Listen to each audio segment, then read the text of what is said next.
Man United don't beat Aston Villa on Sunday, then our Champions League hopes are gone. And there's a reason why I say that. So this is the big one. Man United play Aston Villa on Sunday, 2 p.m. at Old Trafford, and this is going to be a tough one. I know I mentioned that against Newcastle, and it was. We lost 2-1. What a game that was, by the way. United should have won, but obviously with Mazraoui getting injured, and then Malacia comes on. We are playing Villa, and we are third in the Premier League. Aston Villa currently sit fourth, right behind us on the same points, just the goal difference that changes everything, with Chelsea and Liverpool both chasing our asses, so we need to make sure that we win. If United don't beat Aston Villa, they obviously go ahead of us. We drop down to fourth. Chelsea, we've still got to play them. We still have to play Liverpool. Both teams which are chasing Champions League. It's going to be difficult, but where we finished last season, it's great for us to be in this position, because regardless, when you're looking at that table without a massive screw up, United should at least be playing Europa League. But we don't want none of that.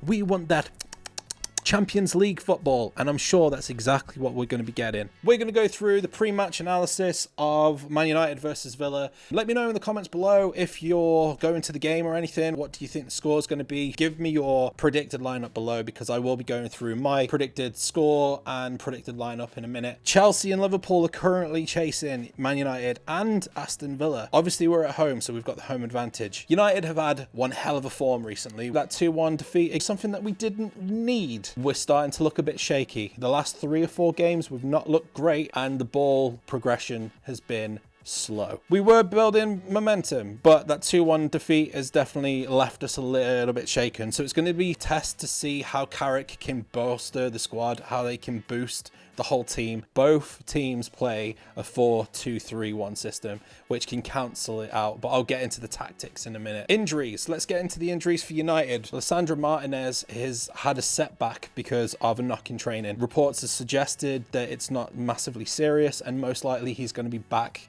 for the next game. We need him back. We desperately do need him back, because him and Maguire together have been crazy good. If you're not subscribed to the channel, we're on 117 subscribers, which is absolutely nuts. And I just want to say a huge thank you again to all of you. So if you're not subscribed, please hit that subscribe button. Let's get into the injuries. Obviously, Lisandro Martinez isn't going to be playing for us. There's also rumours that Mason Mount might actually be back, which will be good. The last time that he played was against Manchester City. He scored a goal. He scored the third one. Obviously, it was offside. Don't think he'll be in the starting lineup. Most likely, he'll just play a bit part and he'll be on the bench. Nus Mazraoui as well. He came off for that 2-1 defeat at Newcastle. He has been spotted in training this week, which is great. So most likely he will be in form to play against Aston Villa. Whether he starts, we'll see. Is he in my predicted lineup? Is he in your predicted lineup? Let me know again in the comments below. Now we've got through the United injuries. Tactics. How are United going to be playing? Obviously, we've got a 4-2-3-1 system, and it's going to be exactly the same that Aston Villa play. That means that we're likely going to be keeping the possession, and United have been so lethargic and so slow in the past couple of games. Old Trafford will not forgive that. They will not let United sit on the back foot and let Villa take all of the possession. Maybe that's exactly what's going to happen. Old Trafford have a tendency of showing how much they are displeased, especially when it can come to youth as well. It's one hell of a place to go to. I'm there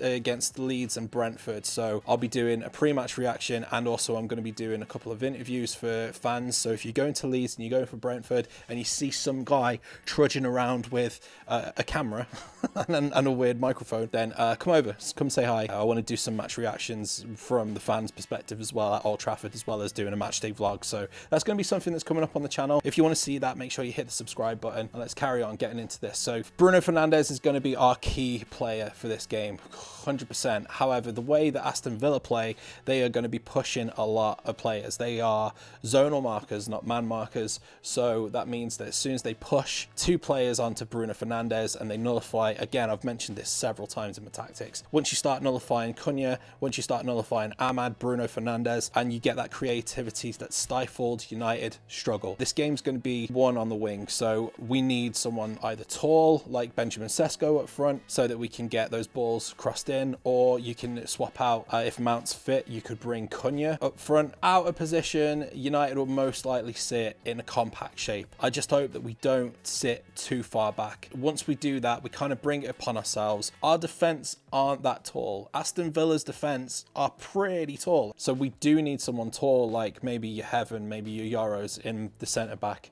with Maguire. Obviously, we've got the height of Maguire, which helps a lot. The key for this game is mostly in midfield. We need to keep that ball in midfield, and we need to create Casemiro, Amenu, Bruno Fernandes. If anyone's going to make a difference, all eyes are going to be on Bruno, which obviously Emery's going to know. It's going to be interesting to see how Carrick sorts that out. When United are on the counter-attack, they go into a 4-2-3-1 system, and having 4 at the back has helped so much. Emery's exactly the same. They're 4-2-3-1 system, and when they're off the ball, they go more as a 4-4-2. This game is going to be the big Champions League decider, and it's going to be one hell of an atmosphere. They've still got teams like Liverpool and Man City to play. We've obviously got Liverpool and Chelsea to play, both of which are right behind us. Man City is obviously second. Let's go on to injuries for Villa. Matty Cash, he was forced off at half-time when they played Chelsea and lost 4-1. Matty Cash might be in the squad.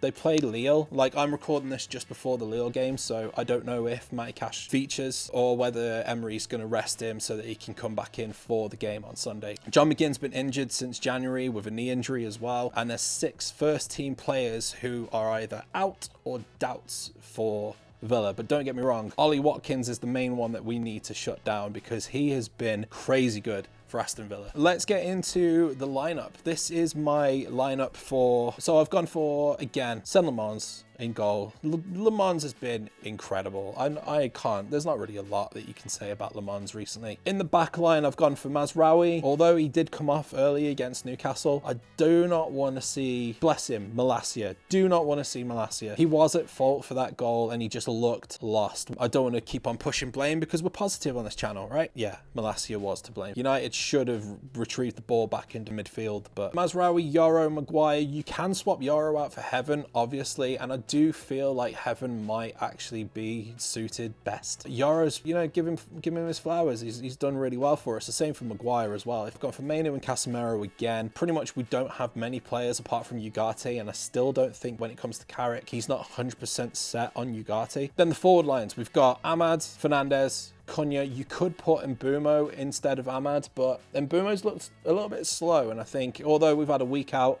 Mbumo probably will be there because obviously he scored a lot of goals for us so far. He is an attacking threat, but I've put Ahmad, Fernandes, obviously Cunha, and then Sesko up front. I've decided to go for Sesko instead of Mbumo. I mean, if you wanted, you could have Sesko up front and you could put Mbumo in instead of Ahmad, but I've gone for Ahmad instead just to kind of rest up Mbumo a little bit. Bruno Fernandes, Cunha, and then Benjamin Sesko. So if we're going into the predicted score, for this game, I'm going to say 2-1 for Man United. I think United are going to score 2 goals, probably in the second half in front of the Stretford end. And I think Bruno Fernandes and Benjamin Sesko will get those 2 goals. So let me know your team predictions. Let me know your scores. Maybe everything that I've just said is going to be blown out of the water because of Carrick's press conference. But I think that is going to be the lineup that we're going to see. I really do think that that is going to be the lineup that we'll see against Aston Villa. Let me know who yours is. I'll see you in the next one, you beautiful people. Keep being awesome. See you later. Did you like that video? Well, there's another one over here.